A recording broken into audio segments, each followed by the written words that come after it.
Hi y'all, so today I'm going to be showing you how to make a DIY at-home Smoothie King angel food smoothie. Now that's what I personally always get anytime I go to Smoothie King, and I know that seems to be a pretty popular one, and I've tried just like doing strawberries and milk and bananas or stuff and adding some ice like you would just do a regular smoothie, but I always noticed it didn't taste exactly sweet enough.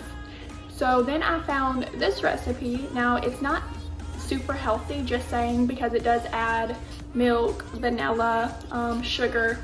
It has 2 tablespoons worth of sugar in it, so it's not exactly healthy. And I know Smoothie King smoothies aren't as healthy as they claim to be anyway, but if you want to know how to get the recipe for it, then just keep watching.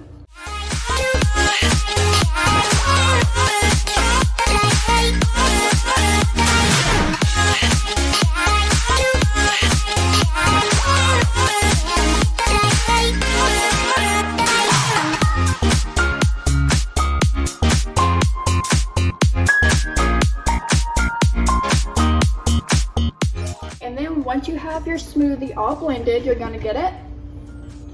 Now, if you feel like once you blend it all together and it's still just a little too thick, you can just go ahead and put some more milk into it.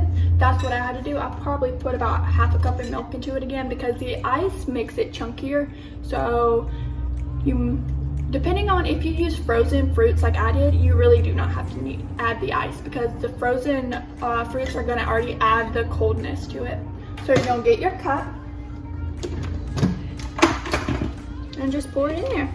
So I now have my cup all the way filled up, and this recipe does make a really good generous amount because this is a 20-ounce tumbler, and I still have just a tiny bit left over.